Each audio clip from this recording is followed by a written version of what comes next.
I am here with Mellany Robinson today, and Mellany, you're going to run through your 5 objects and why they're important to you. So what's your first one? So my first choice is the Austin Osman Spare crystal. First visited the museum in 2013 when you took over as director. Yeah. And I just remember going to the upstairs gallery and this crystal was glowing. And obviously that's what attracted me to it. So it has this kind of real sense of weight to me, and yet at the same time it is incredibly ethereal. It's quite mesmerizing. I've actually had the privilege of spending a little bit of time in the gallery on my own with the crystal. And I also should say, as this is the first piece, that I'm not a magical practitioner, and so I'm really coming at these objects from an outsider kind of point of view.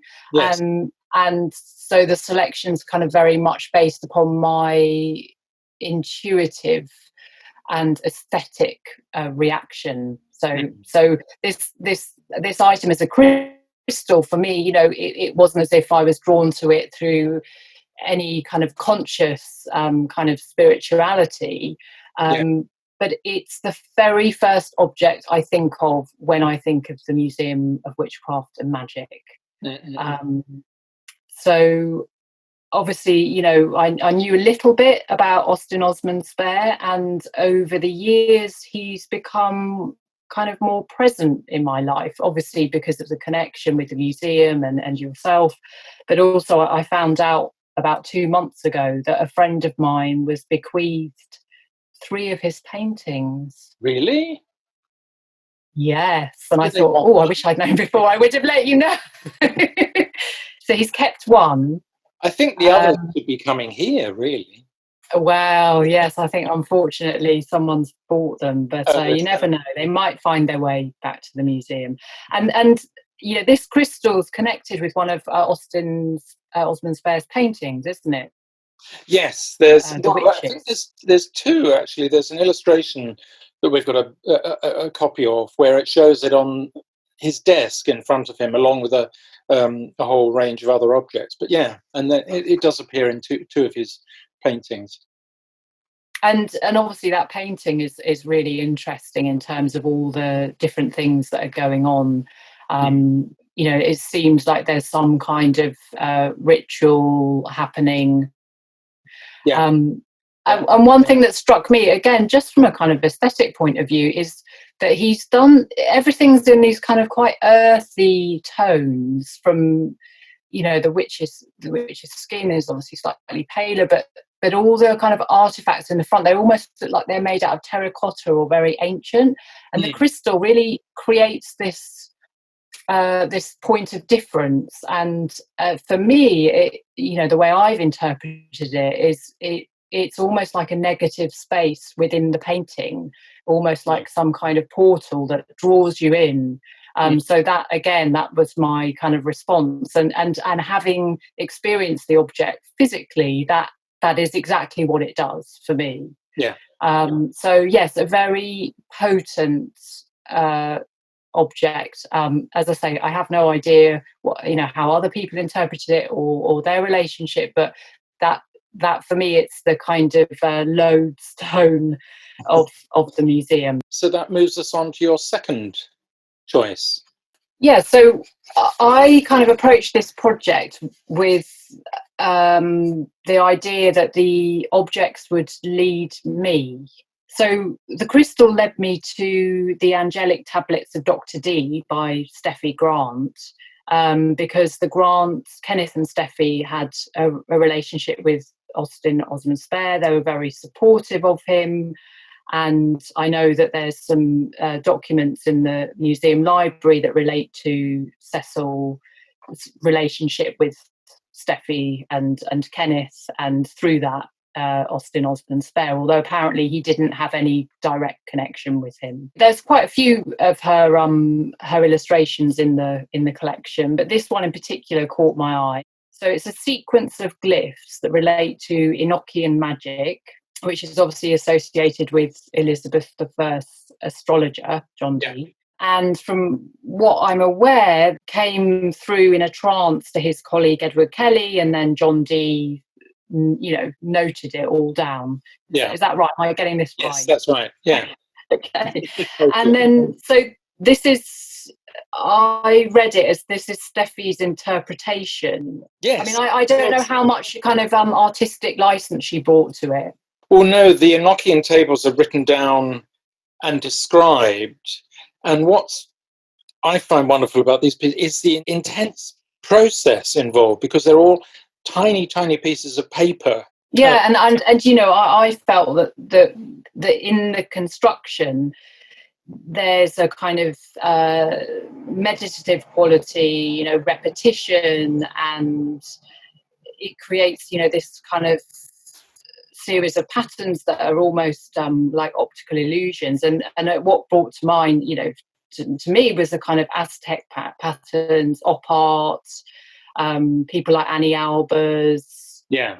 Bauhaus, it's you realise there's this kind of visual language that is connecting everything, and also they're incredibly beautiful, just as pieces. They do look like a piece of contemporary art in the way that the manner and the colour and the technique. And it also, it's interesting because they're abstractions, and in some ways you could look at this language as an abstraction, so obviously Enochian, it's not using any kind of glyphs that we recognize. It's creating a whole new language, and I thought that was really interesting, and I'd love to find out more about Steffi Grant as well. She seems like a really interesting figure. That's really an interesting take on those pieces, actually. So bringing us on to your third item. So John Dee is sort of carrying me through and making these connections at this point. So I kind of went off on a path that was, again, relating back to him. And obviously, I think a lot of people, know that he's linked to this Obsidian Mirror and the use of mirrors in scrying. So I found a very sweet little tiny mirror that feels very kind of domestic, and it does look incredibly old to me. Yes, it has a feel of ancientness about it. Yeah, so that in itself is really interesting, and it's got this beautiful dark, I don't know what the wood is, but the frame around it feels like it's been rubbed and handled, and so there's that. But then, of course, yes, as you say, there's this beautiful, kind face that's etched into the mirror glass, and presumably it was used as part of a immune ritual, again, scrying. And I think there's something I really feel, I mean, again, this is very intuitive, that it is very old, and I like to think of all the different moons that have been reflected on its surface over the years. Yeah, that's lovely. After that, so which would you like to start with? Well, following on with this idea of, this thread and connection, from the mirror, I was thinking about photographs being a form of mirror. So I thought I'd have a look at various photographs in the collection, and this one caught my eye, primarily because it depicts the Venus of Willendorf. It's literally like the first sculpture that is believed to have been made, or at least has been found.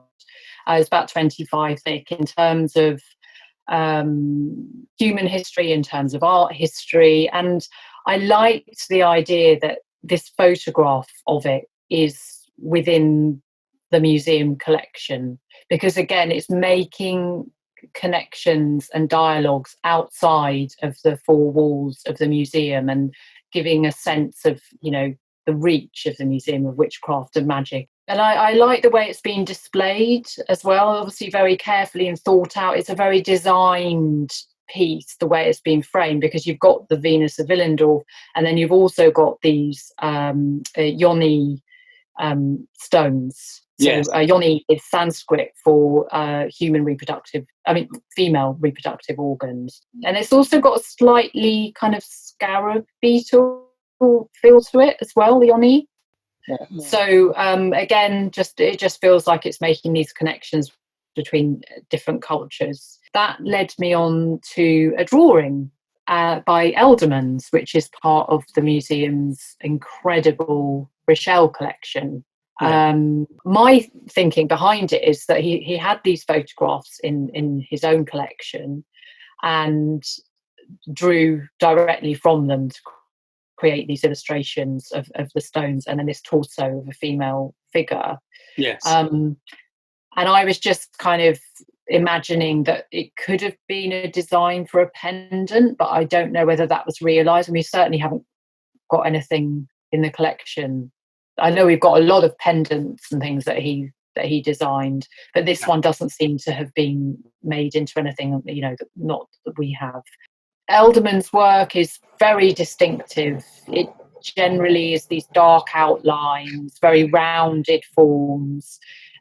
There's a extensive use of stippling, which again is kind of, going back to Steffi Grant, this idea of the artistic process as being meditative and disciplined. It's quite interesting to see, to see the process and to think about how it would have been to create these images.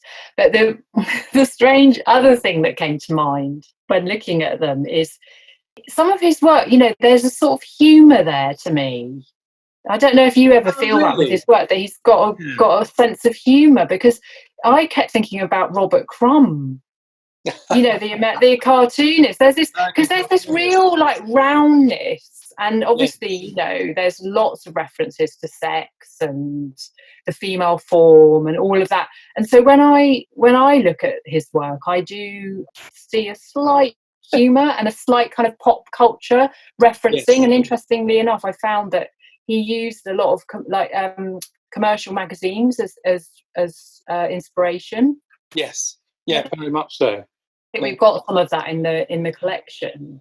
And I further sort of looked into his background, and apparently accounts from his granddaughter say that he was always drawing. It was very much part of his magical work as well. So there's this nice balance, I think, between the kind of mysterious and there's some humour there. And I kind of like to think that there's room for that within the museum. You can approach these things in different ways, and that it's okay to do that. Yes, absolutely. I don't think it diminishes the objects in any way, but you can be slightly playful with some of these things, and I like that. I think for me it's that sort of taxonomic precision that both Bob Richelle and Eldermans brought to those illustrations and drawings. This kind of they're quite intense and also incredibly structured.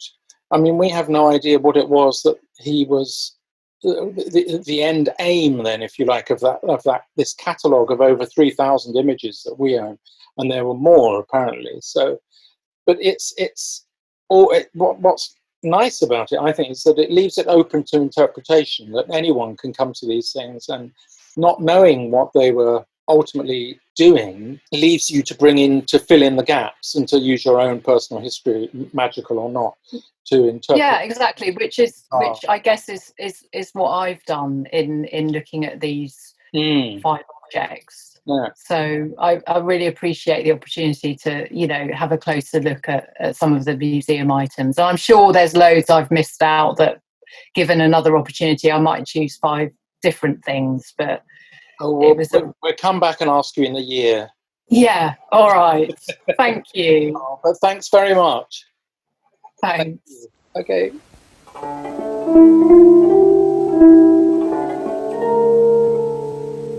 Oh,